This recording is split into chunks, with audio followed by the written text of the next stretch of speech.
Class पे हम लोग पहुंच गए और अब हम लोग आज का क्लास मुख्य रूप से शुरू करेंगे, जिसमें हम विभिन्न प्रकार के एक्ट और अधिनियम को आज हम लोग सीखेंगे। ये एक्ट क्या है, क्यों आवश्यकता हुई, किस प्रकार इसका जरूरत होगा, ये तो सभी चीजों को हम लोग इसमें मुख्य रूप से आज के क्लास में समझने का प्रयास करेंगे। तो चलिए सभी लोग देखिए, एक्ट के बारे में आपको हम विशेष समझाते जाएं। आप खूब हमारे साथ ध्यान दीजिए और बने रहिए। आज का क्लास बहुत इंपॉर्टेंट है, दो विषयों में। हिस्ट्री में भी इसका इंपॉर्टेंस होता है मॉडर्न में, और पोल साइंस में भी आपकी उपयोगिता इसकी रहेगी। तो चलिए हम लोग देखें, स्थितियों पर जरा गौर करिए। देखिए, इंग्लैंड और भारत, ध्यान दो जरा, बात समझाएं तो आपको एक्ट का महत्व समझ में आएगा। अब इसके बाद तब आपको क्लियर हो जाएगा।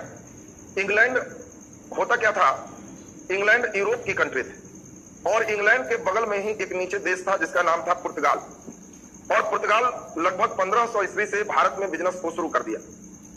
इसके बाद धीरे धीरे जब इसके बिजनेस में पुर्तगाल को काफी प्रॉफिट होने लगा, तो इंग्लैंड के महारानी इस समय एलिजाबेथ, इस महारानी को भी लग रहा है कि हमारे द्वारा भी भारत में जो ईस्ट इंडिया है, चूंकि इंडिया दो थे, ईस्ट इंडिया मतलब भारत और वेस्ट इंडिया मतलब वेस्ट इंडीज। इंडिया दो था, एक पूरब में एक पश्चिम में। पश्चिम वाले इंडिया को वेस्ट इंडीज बोले, वेस्ट माने पश्चिम इंडिया, वेस्ट माने पश्चिम इंडिया, वेस्ट इंडीज, और एक हमारा भारत कहलाया ईस्ट इंडिया। तो महारानी एलिजाबेथ के द्वारा इंग्लैंड की, अब सोचा कि महारानी एलिजाबेथ सोची कि तब हम वहां जाके बिजनेस करें, ठीक नहीं, हमारे यहाँ जो बिजनेस वाले कुछ जो अमीर व्यक्ति, उन लोगों की हम एक कमेटी बनाएं और इसको भारत में व्यापार करने के लिए 20 वर्षों का एकाधिकार देंगे। बात को खूब समझिएगा, तब आपको कंसेप्ट आ जाएगा। 20 वर्षों का एकाधिकार देने का मतलब है कि 20 साल तक इंग्लैंड का दूसरा कोई व्यापारी भारत में नहीं जा सकता।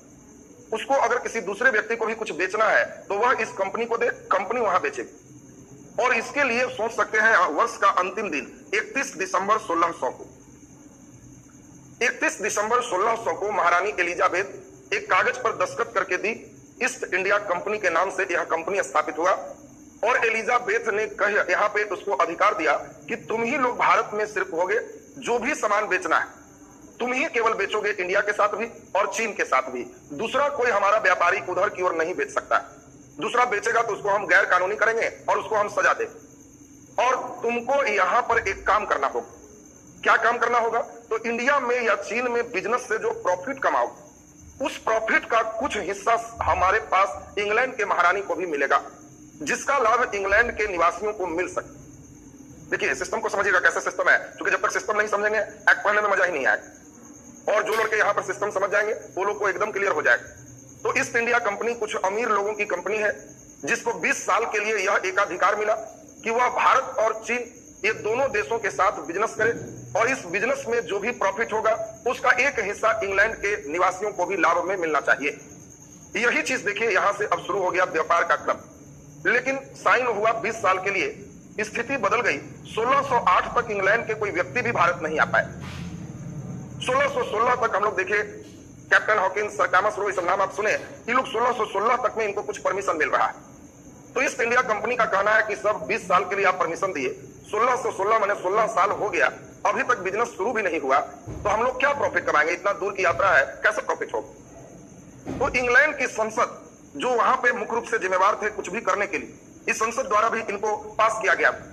इन लोग अपना इसके अधिकार को 20-20 साल के लिए बढ़ाते जा रहे थे, और इसी 20 वर्ष के लिए बढ़ाने के लिए कुछ कुछ नियम बनाते थे, और उस नियम को ही हम लोग एक्ट कहते हैं। तो जो नियम संसद से पास होगा वो एक्ट कहलाएगा, जब उस पर ब्रिटिश के राजा सिग्नेचर कर देंगे। भारत में भी सेम वही कंडीशन। हमारा लोकसभा, राज्यसभा जब पारित करता है और जैसे ही राष्ट्रपति दस्तखत करते हैं तो उसको हम लोग एक्ट अधिनियम कहते हैं। जब तक राष्ट्रपति सिग्नेचर नहीं करेंगे वह अधिनियम नहीं कहलाएगा, वो बिल कहलाएगा। और जब भी कोई बिल साइन हो जाएगा तो वह एक्ट कहलाएगा। तो अब आप ये बात समझ गए होंगे, इसके पहले संसद से पास करके और इनको थोपने की बहुत जरूरत नहीं थी। धीरे धीरे ईस्ट इंडिया कंपनी भारत में जब बिजनेस शुरू किए तो 3 सबसे प्रमुख चीज इंडिया में इनको मिल गया। एक तो ईस्ट इंडिया कंपनी के द्वारा ही बंबई इनको पूरा दिया गया था। चूंकि पुर्तगाल के राजकुमारी की जब शादी हुई इंग्लैंड के युवराज से, तो पूरा बंबई दहेज में मिला था। और ये बंबई जब दहेज में मिला तो इस बंबई को ईस्ट इंडिया कंपनी को दिया गया बिजनेस करने के लिए। फिर इन लोग जीत करके नीचे मद्रास का क्षेत्र अपना कब्जा में किए, चेन्नई कब्जा में किए। और फिर 1757 में पलासी की लड़ाई जब लड़े तो बहुत अकूत खजाना बंगाल से मिलना शुरू हो गया। और 1764 के बक्सर के युद्ध के बाद इन लोगों की स्थिति बहुत मजबूत हो गई। सोच सकते हैं इंग्लैंड में जब न्यूज गया कि बंगाल में जीते, मनपसंद बंगाल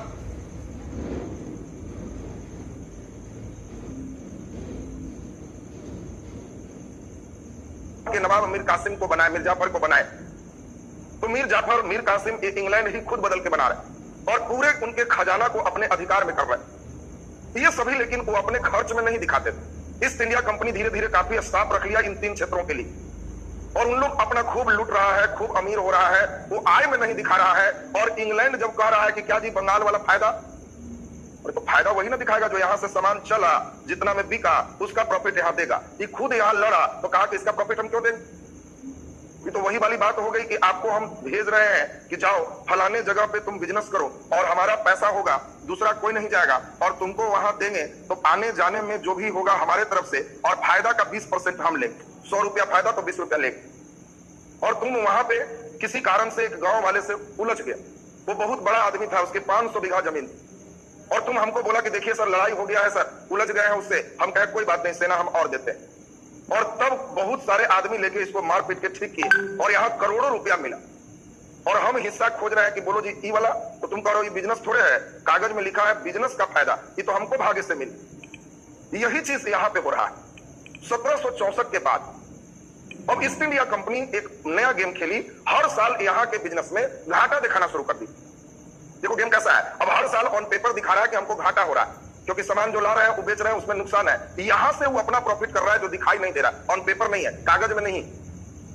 और इतना ही नहीं, जब इंग्लैंड के महाराज इनसे मांगे कि आप प्रॉफिट दीजिए, तो ईस्ट इंडिया कंपनी ने एक एप्लीकेशन थमाया जिसमें लिखा हुआ था कि हम लोग घाटा में चल रहे हैं, 10,000 करोड़ पाउंड हमको कर्ज दीजिए, ऋण दीजिए, और वो कर्ज दीजिएगा तब हम इन्वेस्ट करेंगे, कुछ प्रॉफिट होगा तो आपको दे। ये सुनते ही इंग्लैंड का तो एकदम पूरा गुस्सा आसमान पर आ गया कि बताओ, हम सभी लोग जान रहे हैं कि इंडिया में उसको पूरा फायदा हो रहा है और वो हमसे और मांग रहा है कि हमको फायदा नहीं हो रहा है और कर्जा दीजिए। तो इंग्लैंड के संसद अब 1764 के बाद पहली बार 1773 में कमर कस रही कि ऐसे काम नहीं चलेगा। ईस्ट इंडिया कंपनी के जो भी व्यक्ति हैं उन लोगों पर इंग्लैंड का भी मॉनिटरिंग होना जरूरी, और नहीं तो ये सभी लोग जैसे तैसे कर देगा। और इसीलिए पहली बार संसद से अधिनियम पारित हुआ और ये 1773 में एक अधिनियम आया। अब बताओ, जिस समय गर्मी बहुत ज्यादा है तो उस समय तो पंखा चलते रहता है, लेकिन जब मौसम ऐसा हो जाए कि सोते समय गर्मी और उठते समय ठंडा लगे, कभी कभी ऐसा मौसम भी आता है, तो उस समय पंखा का स्पीड अगर बहुत तेज है तो हम लोग को लगता है कि यह एक बोर्ड में रेगुलेटर रहता तो बड़ा अच्छा रहता। जब ठंड जैसा लगता है तो इसको 3 पर कर देते, और ठंड लगता है तो 2 पर कर देते, गर्मी चाहिए तो अगर ज्यादा है तो 5 पर कर देंगे। इसको हम लोग रेगुलेटर कहते हैं। रेगुलेटर माने रेगुलेट करने वाला। और ये ईस्ट इंडिया कंपनी अभी तक कोई नियम के द्वारा रेगुलेट नहीं हो रहा, इसीलिए ब्रिटिश संसद ने एक नया अधिनियम लाया और वो 1773 का रेगुलेटिंग एक्ट के नाम से जाना गया। अब सभी लोग नाम से देखो एकदम क्लियर हो पा रहे होंगे, व्हाट इज रेगुलेटिंग। रेगुलेटिंग का मतलब है कि यहां से जितनी चाबी भरेंगे रेगुलेट होगा। हम चाहेंगे टाइट हो जाए तो 1 पर कर देंगे, धीरे हो जाओ, 5 पर कर देंगे, खूब तेज हो जाओ, 3 पर कर देंगे तो इतना ही रहो। मतलब थोड़ा समझाएं तो और आपको समझ में आएगा। देखिए अब धीरे धीरे आप लोग रेगुलेटिंग का अर्थ समझ रहे हो, पिट्स इंडिया एक्ट समझ रहे हो, धीरे धीरे ये स्टेप जिन लोग को समझ में आएगा तो पॉलिटी में भी इंटरेस्ट बढ़ते चला जाएगा। कई लड़के को टीचर एक्ट उक्ट का कहानी नहीं समझाते, सीधे शुरू हो जाते, लिखो रेगुलेटिंग एक्ट, सुप्रीम कोर्ट की स्थापना कलकत्ता में 1775 में हो गया तो फलाना हो गया। बच्चों को हमेशा लगता है कि सबसे भारी, इससे हल्का तो कुछ नहीं है। कब हल्का लगेगा? जब तुम खुद इंग्लैंड के युवराज बन के बैठ जाओ और ईस्ट इंडिया कंपनी को अपना नौकर समझो। सोचो कि हमने परमिशन दिया था कि वहां बिजनेस करो, और हर वर्ष उसका देखते जाना कि पावर कैसे बढ़ रहा है, और तुम मालिक बन के सोचते जाना कि ठहरो इस पर कंट्रोल कैसे करना है। ये चीज जहां तुम मालिक बन के सोचोगे ये एकदम आसान हो जाएगा। तो अब आपको समझाएं, 1757 के बाद पलासी का युद्ध, 1764 बक्सर का युद्ध, ये 1757 से ही बंगाल धीरे धीरे अंग्रेजों के अधिकार में आ गया। तो उन लोग करते क्या थे, ईस्ट इंडिया कंपनी जो जो क्षेत्र जीतते थे वहां का एक एक हेड कंपनी बनाती थी जिसको गवर्नर कहते थे। कैसे आजकल राज्य का राज्यपाल होता है, उसी तरह मद्रास जीत लिया तो एक राज्यपाल बैठा लिया, गवर्नर है। तो 3 गवर्नर होते थे, एक बंगाल के गवर्नर, एक मद्रास के गवर्नर और एक बंबई के गवर्नर। अब 3 गवर्नर है जिसको जिधर इच्छा बगल अगल के राजा से भिड़ गया, लड़ गया, कई बार आफत में भी पड़ जाता था, बहुत तरह की समस्याएं थी। जो इच्छा गवर्नर को करता था वही काम करता था, इनको कोई समझाने उमझाने वाला विशेष था नहीं। अब यही रेगुलेटिंग बना है। इस रेगुलेटिंग के द्वारा पहली बार 1773 में एक प्रावधान लाया गया। उस प्रावधान में कहा गया कि बंगाल के गवर्नर ही गवर्नर जनरल कहलाएगा। ये दोनों गवर्नर कहलाएगा, ये गवर्नर जनरल कहलाएगा और गवर्नर जनरल को ही मेन वर्क करना है। लेकिन गवर्नर जनरल भी जो चाहेगा वो नहीं करेगा, इसलिए नाम रेगुलेटिंग है। इसको 4 व्यक्तियों का एक समूह देते हैं, कमिटी देते हैं। आप ही किसी व्यक्ति को हेड बना दोगे तो तानाशाही हो जाएगा, जो चाहेगा जो करने लगेगा।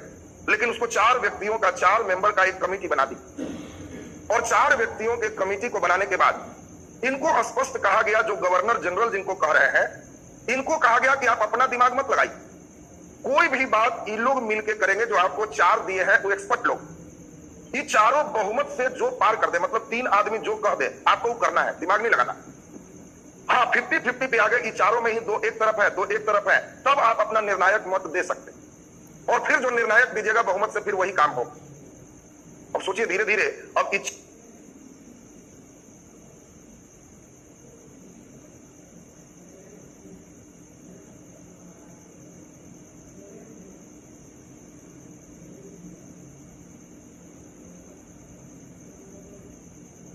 हर व्यक्ति ही जो चाह रहा है वो गवर्नर जनरल से करवा रहा है।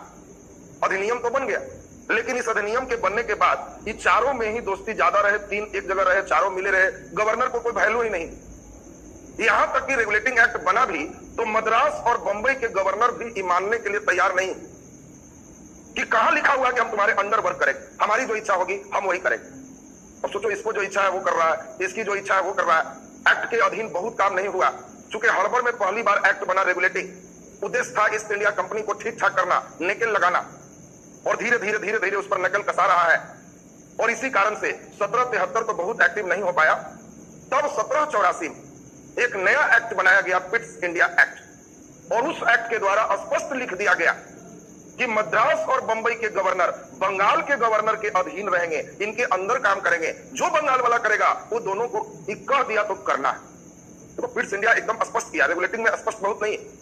रेगुलेटिंग में अन्य मेन प्रावधान आपको बताया, सुप्रीम कोर्ट की स्थापना कोलकाता में 1785 में पहली बार की गई। ये अभी वाला सुप्रीम कोर्ट नहीं, उस समय कोर्ट नहीं था तो उसको सुप्रीम कोर्ट ही कहा गया। और उसमें भी मुख्य रूप से हिंदू को हिंदू कानून के अनुसार, मुस्लिम को मुस्लिम कानून के अनुसार, सभी प्रकार के वहां न्याय का प्रबंधन था। और मुख्य रूप से हम लोग देखें, ये 1773 का जो रेगुलेटिंग एक्ट है, यहां से अभी हम चल रहे हैं, और फिर 1784 के पिट्स इंडिया एक्ट पे हम चलेंगे। तो 1773 में हम लोग देखें ये एक्ट आया और कलकत्ता में सुप्रीम कोर्ट की स्थापना 1 साल बाद 1774 में मुख्य रूप से हो गया। 75 से ही मेन वर्क करना शुरू कर दिया। तो अब हम लोग जरा ध्यान दें, रेगुलेटिंग एक्ट 1773 ये है क्या, हम लोग अभी इसके लिए इतनी दूर तक कहानी सुने। 3 मेन प्रांत थे, कलकत्ता, मद्रास और बंबई।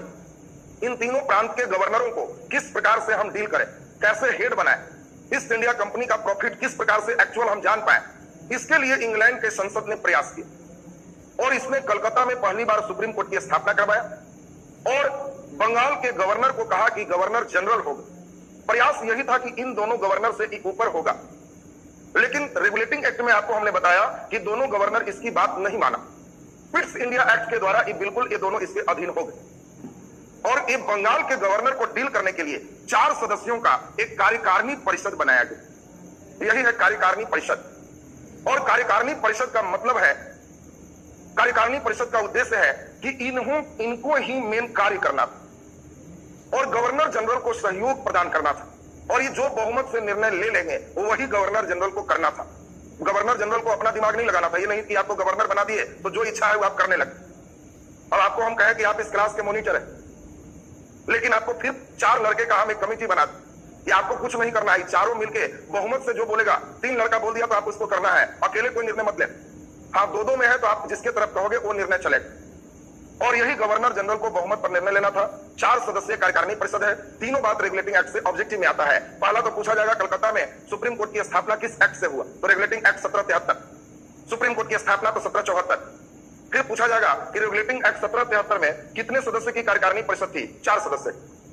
क्या इसमें स्पष्ट रूप से लिखा था कि बंगाल के अंतर्गत ही मद्रास और बंबई के गवर्नर होंगे, तो नहीं, स्पष्ट लिखा हुआ नहीं था, कोशिश वही थी। इसीलिए इन दोनों को गवर्नर और इसको गवर्नर जनरल कहा गया। वारेन हेस्टिंग्स का मुख्य रूप से इस समय कार्यकाल शुरू। और तब 1784 में एकदम स्पष्ट कर दिया गया पिट्स इंडिया एक्ट के द्वारा। और पिट्स इंडिया एक्ट में कमी जो थी कि 4 आदमी है तो मिल जाए। अब बताओ क्लास में हम तुमको 4 आदमी का सदस्य देंगे तो तुम मिला लो। हो सकता है 2 आदमी को भी फोड़ लोगे तो कहोगे कि हमेशा टाई कर देना, तुम दोनों टाई कर लिया, हम अपना वोट देंगे तो तीनों मिलकर काम करें। लेकिन पूरे क्लास को सदस्य बना देंगे तो तुम्हारे लिए मिलाना कठिन हो जाएगा। और इसीलिए अब नया नाम दिया गया। पिट्स इंडिया एक्ट में 2 बहुत इंपॉर्टेंट काम किया गया। पहला इंपॉर्टेंट काम था कि मद्रास और बंबई स्पष्ट लिख दिया गया कि बंगाल के गवर्नर जनरल के अधीन होंगे। देखो साफ साफ लिखा हुआ पिट्स इंडिया एक्ट में था, रेगुलेटिंग में था कि अधीन होंगे, ऐसा नहीं है बंगाल में गवर्नर जनरल होंगे। लेकिन जब मद्रास बंबई बात नहीं माना तो पिट्स इंडिया एक्ट में साफ साफ लिख दिया। इसके बाद किसी राजा को जहां तहां लड़ना नहीं है। अभी नहीं कि तुम मद्रास के राजा हो, गवर्नर हो तो बगल में फरियाना शुरू कर दी और बाद में हारने लगा तो त्राईमाम भेज रहा है कि बचाइए हमको मार रहा है। इसमें कार्यकारिणी परिषद के जगह एक नया नाम दिया और उसका नाम था BOC, बोर्ड ऑफ कंट्रोल। एक नया नाम दिया बोर्ड ऑफ कंट्रोल। ये 6 सदस्यों का बना जिसमें इंग्लैंड के संसद का कोई प्रतिनिधि इसको मेन मॉनिटरिंग करेगा। यानी देखिए इंग्लैंड अपना संसद इसीलिए ला रहा है ताकि इसके लाभ को बता करके उस पैसा को ब्रिटेन के जनता तक पहुंचा। और संसद की आय प्रजा की आय है, जनता की आय है।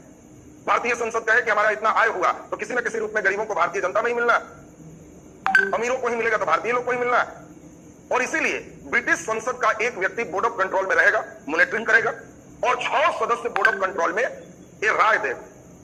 और स्पष्ट रूप से हुआ कि बंगाल का जो गवर्नर है वो मद्रास और कलकत्ता के गवर्नर, इसमें मद्रास और बंबई के गवर्नर से अलग है, उससे ऊपर है और मेन सेंटर हमारा कलकत्ता है। इस साफ कर दिया गया और इन लोग को भी साफ मना कर दिया गया किसी राजा के साथ संघर्ष करना है कि नहीं, उसको सहायता देना है कि नहीं। इसके लिए कोई गवर्नर अपने से फॉर्म में नहीं आएगा, बोर्ड ऑफ कंट्रोल से राय लेगा। यहां देखिए बगल में ही फलाना राजा है, ये बदमाशी कर रहा है, हम चाहते हैं हमला कर। तो बोर्ड ऑफ कंट्रोल के 6 आदमी बैठेंगे, राय लेंगे कि उसके लिए कितना सेना चाहिए, क्या होगा, पहले से तैयारी रखेंगे, तब आक्रमण करेंगे। या हमें लगेगा कि अभी नहीं करना चाहिए तो उस समय नहीं करेंगे। यानी किसी भी गवर्नर को बिना बोर्ड ऑफ कंट्रोल की अनुमति के किसी भी भारतीय राजा के साथ संघर्ष करना या उसके सहायता देने का अधिकार एकदम हटा दिया गया। बिना बोर्ड ऑफ कंट्रोल के आप नहीं कर सकते। तो पिट्स इंडिया एक्ट और रेगुलेटिंग एक्ट में एक बेसिक अंतर हम आपको समझाए। रेगुलेटिंग एक्ट में 4 व्यक्तियों का एक कार्यकारिणी परिषद है, जबकि पिट्स इंडिया एक्ट में 6 सदस्यों का बोर्ड ऑफ कंट्रोल। ये दोनों में बेसिक डिफरेंस होगी। रेगुलेटिंग एक्ट स्पष्ट नहीं किया कि बंगाल का गवर्नर जनरल क्या बंबई और मद्रास के ऊपर है, लेकिन पिट्स इंडिया एक्ट ने क्लियर किया कि हां बंगाल का गवर्नर जनरल मद्रास और बंबई के गवर्नर से ऊपर है, इसीलिए इसको गवर्नर जनरल कहा है। लेकिन वो भी अपना मन से काम नहीं करेगा, बोर्ड ऑफ कंट्रोल से करेगा। और बोर्ड ऑफ कंट्रोल में जो मॉनिटरिंग होगी वो मॉनिटरिंग भी कौन करेंगे तो सीधा मेन जो ब्रिटिश संसद के एक सदस्य होंगे उनके द्वारा होगा। और बोर्ड ऑफ कंट्रोल में सिर्फ और सिर्फ सरकारी व्यक्ति ही नियुक्त होंगे, इसमें जो कोई गैर सरकारी व्यक्ति नियुक्त नहीं होंगे। वो भी सरकारी व्यक्ति धीरे धीरे नियम आएगा जो 10 साल भारत में रह चुके हैं, 10 वर्षों का भारत में एक्सपीरियंस हो, वो व्यक्ति इसमें सदस्य में रहेंगे और उन लोग की बात चलेगी। अब ये सब जब निकल कसा गया तो ईस्ट इंडिया कंपनी लगा छटपटाने कि तो बहुत गड़बड़ है, हम लोग भारत आए, हम लोग ठीक ठाक भारत को मजबूत किए और धीरे धीरे हम पर कड़ा नियम लगा रहे हैं। ब्रिटिश संसद भी उतना ही टाइट था। अब ब्रिटिश संसद कहा कि हम प्रत्येक 20 साल के लिए आपको एकाधिकार बढ़ाएंगे और 20 वर्षों के उपरांत हम आपका लक्षण चेक करके आपकी जिम्मेवारी हम तय करेंगे। क्योंकि शुरू में ही एग्रीमेंट हुआ था कि 20 वर्ष के लिए ही आपको एकाधिकार दिया गया है और अब ये 20 साल तक में आपको अब एक्ट नहीं, अब एक्ट में भी और कड़ा आदेश देंगे हम, और आदेश को ही चार्टर कहा जाता है। चार्टर का मतलब अब आदेश है। ये सीधा सीधा ब्रिटिश संसद ईस्ट इंडिया कंपनी को आदेश दे रही है कि लो ऐसा करो और दिमाग मत लगाओ। देखो चार्टर का मतलब आदेश है। और 1793 में ईस्ट इंडिया कंपनी का एकाधिकार समाप्त हो रहा था तो चार्टर एक्ट 1793 में आया। हमने आपको बता दिया चार्टर मतलब आदेश होता है। आपको ऑब्जेक्टिव आएगा पहली बार चार्टर अधिनियम, तो 1793 में पहली बार आदेश आया ब्रिटिश संसद से। और ये आदेश क्या था उसको हम लोग सुने। कंपनी के व्यापारिक एकाधिकार को 20 साल के लिए बढ़ा दिया, यानी 1793 में 20 साल जोड़ दोगे तो आप खुद देख रहे हो 1813 आ गया। यानी 1793 में कहा गया कि 1813 तक सिर्फ ईस्ट इंडिया कंपनी भारत और चीन के साथ बिजनेस करेगी, इंग्लैंड का दूसरा व्यापारी इधर की ओर नहीं आएगा। अब लेकिन टाइट भी किया, नियंत्रण बोर्ड के सदस्य जो अभी बोर्ड ऑफ कंट्रोल की बात चल रही थी उसमें जो सदस्य हैं, उसमें जो स्टाफ है, उन लोग का पेमेंट ईस्ट इंडिया कंपनी को ही कह दिया कि भारतीय राजस्व में जो इनकम कर रहे हो उन लोग को वही पेमेंट कर दो, बचा हुआ में प्रॉफिट की बात को। देखिए एक चीज और है, अब यहां ये नहीं था कि ब्रिटिश संसद जो तुम प्रॉफिट दोगे परसेंटेज उससे इन लोग का कुछ करेगा। इसने कहा बोर्ड ऑफ सदस्य में हम मेंबर भेजेंगे और पेमेंट तुमको करना है, तुम इनकम कर रहे हो और जो बचेगा वो प्रॉफिट में जाएगा। और सोचिए बोर्ड ऑफ कंट्रोल के सदस्य को कर्मचारी वेतन भत्ता जो भी है वो सब भारतीय राजस्व से ही देने का प्रावधान कर दिया। तो 93 तो बहुत इंपॉर्टेंट नहीं है, लेकिन 1813 और 33 ये दोनों से सबसे ज्यादा क्वेश्चन आता है। इसीलिए सभी लड़के 1813 और 33 वाला पर पूरा ध्यान हमारे साथ बनाओ। हर 20 साल के लिए एग्रीमेंट बढ़ रहा है और 20 साल पूरा जब हो गया 1813 तो चार्टर अधिनियम 1813 आया और पहली बार चार्टर अधिनियम 1813 में ईस्ट इंडिया कंपनी का व्यापारिक एकाधिकार समाप्त हो गया। ये बहुत इंपॉर्टेंट क्वेश्चन देखो, जो इंपॉर्टेंट है वहां पर आपको ब्रेक लगाएंगे, उस समय पूरी बात समझना होगा। लेकिन इसमें भी एक शर्त लगाया कि भारत में अब इंग्लैंड के कोई भी व्यापारी बिजनेस कर सकते हैं, परंतु चाय को छोड़कर, चाय के साथ ईस्ट इंडिया कंपनी का व्यापारिक एकाधिकार होगा और चीन को छोड़कर चीन में भी केवल ईस्ट इंडिया कंपनी ही व्यापार करेगी, दूसरा इंग्लैंड का कोई व्यक्ति नहीं कर सकता। लेकिन अन्य सामान बेच सकते हैं, इसीलिए व्यापारी एकाधिकार समाप्त हो। और सबसे इंपॉर्टेंट क्वेश्चन है, लास्ट एक बार फिर से सुनिए, आपको क्वेश्चन आएगा कि भारत में ईस्ट इंडिया कंपनी का व्यापारिक एकाधिकार किस अधिनियम से या किस वर्ष समाप्त हुआ? तो 1813 के चार्टर एक्ट से समाप्त होगा। और 1813 के चार्टर एक्ट में दो चीज, भारत के साथ चाय और चीन के साथ बिजनेस, इसका एकाधिकार रहा, बाकी सभी चीज के लिए सभी ब्रिटिश व्यापारियों के लिए खोल दिया गया। और पहली बार 1813 में ही भारतीय शिक्षा के उत्थान के लिए सालाना 1 लाख के बजट का प्रावधान किया गया। देखिए अंग्रेज धीरे धीरे कितने दुर्गामी थे। 1813 आते आते इनका क्षेत्र बहुत बड़ा हो चुका था। अब धीरे धीरे 33 आते आते ये पूरे पंजाब तक के क्षेत्र सब जीत लेंगे। अब पुरानी वाली बात नहीं रही कि सिर्फ 3 क्षेत्र पे है। अब इतने जगहों पर उनको अलग अलग स्टाफ की आवश्यकता हो रही थी और उन्हें लग रहा था कि इतने स्टाफ को हम कहां इंग्लैंड से भेजेंगे। इसीलिए सबसे बढ़िया हमारे पास एक उपाय है, भारतीयों को ही कुछ पढ़ा दो, वहां काम करेगा कम पेमेंट। और उसी उद्देश्य से 1813 में भारतीय शिक्षा के उत्थान के लिए 1 लाख का बजट है। ये मत समझना कि भारतीयों पर कोई दया करो, ये चाह रहा है कि भारतीय हल्का भी अंग्रेजी को सीख जाएगा तो ऐसे स्टाफ रख लेंगे तो पेमेंट उसको कम देना पड़ेगा। इंग्लैंड से किसी को भेजेंगे तो पेमेंट ज्यादा हो। और उसी तरह की बात है, जैसे तुम्हारे गांव में कोई आदमी चाहिए, उसी गांव के आदमी को नौकरी दोगे तो 3000 में खटे, लेकिन दिल्ली से कोई आदमी बुलाओ तो तुम्हारे गांव में कौन 3000 में आएगा, और लंदन से बुलाने जाओगे तो और कौन 3000 में आएगा। उसी प्रकार से इंग्लैंड से इंडिया में आएगा तो उसको बहुत पेमेंट चाहिए। इंडिया का कोई व्यक्ति है तो स्थानीय स्तर पर कम में ही खट लेगा।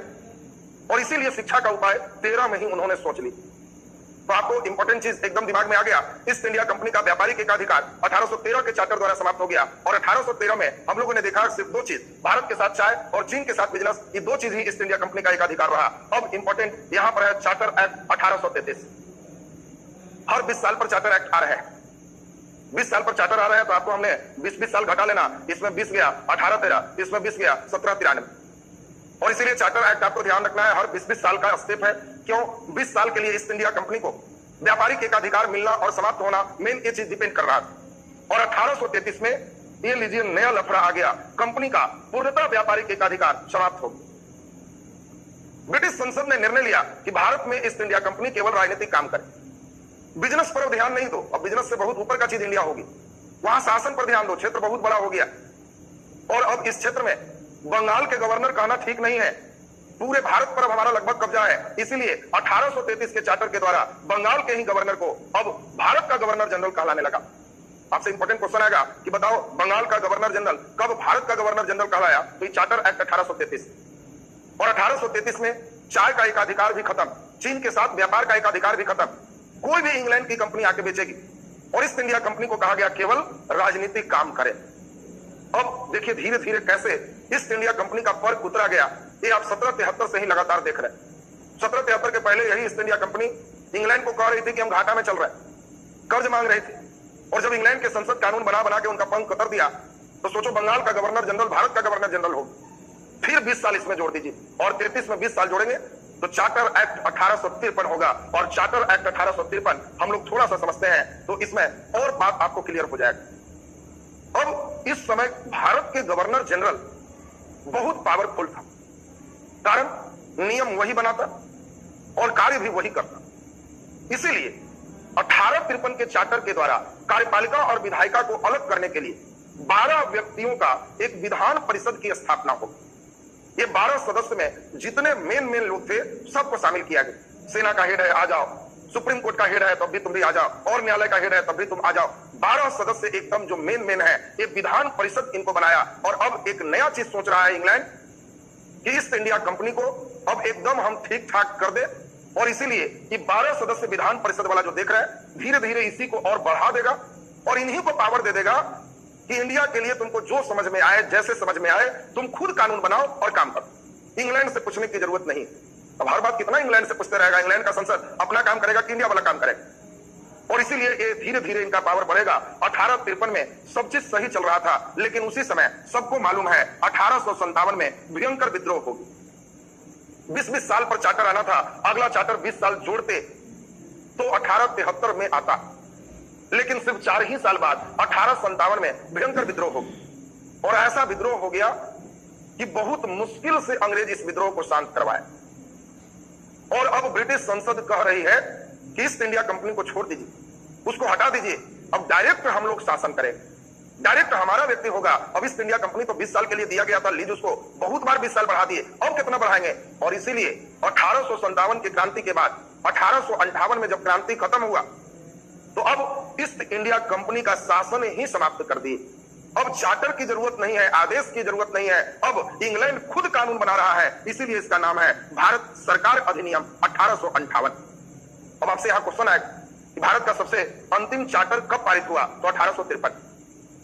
आपको चार्टर एक्ट से क्वेश्चन आएगा तो चार्टर एकदम दिमाग में सेट कर लीजिएगा कि 1853, 20 साल इसमें हम घटा लेंगे 1833, 20 साल इसमें घटा लेंगे 1813, 20 साल इसमें घटा लेंगे तो आप देख रहे हैं 1793। और चार्टर एक्ट से 2 क्वेश्चन बनता है। और हमारे सभी बच्चों को देखो, अंतिम में बंधन बांधेंगे तो सारा एक्ट तुम्हारा एकदम टनाटन क्लियर होगा, उसमें कहीं किंतु परंतु नहीं होगा।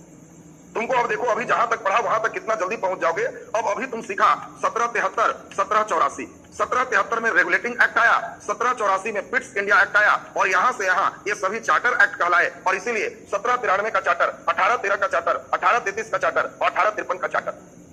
ऑब्जेक्टिव आएगा कि बताओ सबसे पहला चार्टर एक्ट तो 1793, सबसे अंतिम charter act 1853। East India company का व्यापारिक एकाधिकार पूर्णतः कब समाप्त हो गया? आंसर लिखो। ईस्ट इंडिया कंपनी का व्यापारिक एकाधिकार पूर्णतः कब समाप्त हो गया? आंसर लिखिए। आपसे क्वेश्चन हमने पूछा तो वेरी गुड, देखिए कई लोग बहुत अच्छा आंसर किए। जब पूर्णतः शब्द लगाएंगे तो 1833 एकदम सही। हाँ, पूछते कि ईस्ट इंडिया कंपनी का व्यापारिक एकाधिकार कब समाप्त हो गया तो 1813 होता। पूर्णतः समाप्त तो 33 होगा। अंतिम चार्टर कब है तो 1853 होगा। पहला चार्टर कब है? 1793 होगा। यहां तक का एक्ट अधिनियम एकदम सभी लोगों को देखो एकदम फिट हो गया। घर पे बैठ के एकदम अपने से इसको लिखना है 1773, 1784 और एक बार 20-20 साल इसमें जोड़ते चले जाना। एक भी याद रहेगा 1813 तो 20 साल घटा लेना, 20 साल जोड़ देना, 20 साल जोड़ देना। एक भी क्लियर है तो आपका हो गया। बाकी 1793 में मुख्य रूप से चार्टर में हम लोगों ने देखा कि यह आदेश पत्र दिया गया और क्या क्या आदेश है कि सभी चीज आपके क्लियर हो गए। और तब 1858 में पहली बार भारत शासन अधिनियम आया। और इस अधिनियम में अब बात को पूरा ध्यान से समझिए। इसके द्वारा इंग्लैंड का कहना था ईस्ट इंडिया कंपनी का शासन समाप्त। चूंकि आप सभी को मालूम ही है 1833 से ईस्ट इंडिया कंपनी को कहा गया कि अब आप व्यापार नहीं शासन की, और 1858 में कहा गया अब आपका शासन गया, खत्म। अब भारत पर इंग्लैंड का प्रत्यक्ष नियंत्रण होगा। इंग्लैंड की जो महारानी होगी उसके द्वारा प्रशासक नियुक्त होगा और वो देखभाल करेंगे। अब ईस्ट इंडिया कंपनी का कोई काम नहीं। और 15 सदस्य का एक परिषद होगा और उसका अध्यक्ष जो होगा उसको भारत सचिव कहेंगे। और एक और व्यक्ति होगा जिसको हम लोग गवर्नर जनरल जो था उसको वायसराय कहेंगे। ये एज ए राष्ट्रपति होगी। यानी 2 मेन व्यक्ति रहेंगे जो भारत को देखेंगे। एक व्यक्ति होंगे जो 15 व्यक्तियों का हेड होगा, वो भारत सचिव होगा, और एक सब का जो देखभाल करेगा वो भारत का वायसराय होगा। देखिए, एक भारत सचिव और एक वायसराय, 2 नए पद बन गए हैं 1858 में। और इस सब वायसराय का मतलब है इंग्लैंड के प्रति जिम्मेवार, महारानी के प्रति जिम्मेवार। इसीलिए गवर्नर जनरल को हटा करके वायसराय किया गया। और अब इसमें सीधा सीधा ये ब्रिटिश क्राउन के प्रतिनिधि होंगे और सिविल सेवा के नियुक्ति के लिए प्रतियोगिता परीक्षा का आयोजन किया गया। अब इसमें ध्यान देना है, सिविल सेवा का मतलब अब जो हेड होंगे, अधिकारी होंगे, इसके लिए हम लोग टेस्ट लेंगे और टेस्ट का प्रावधान किया गया। इसके पहले कोई टेस्ट नहीं था।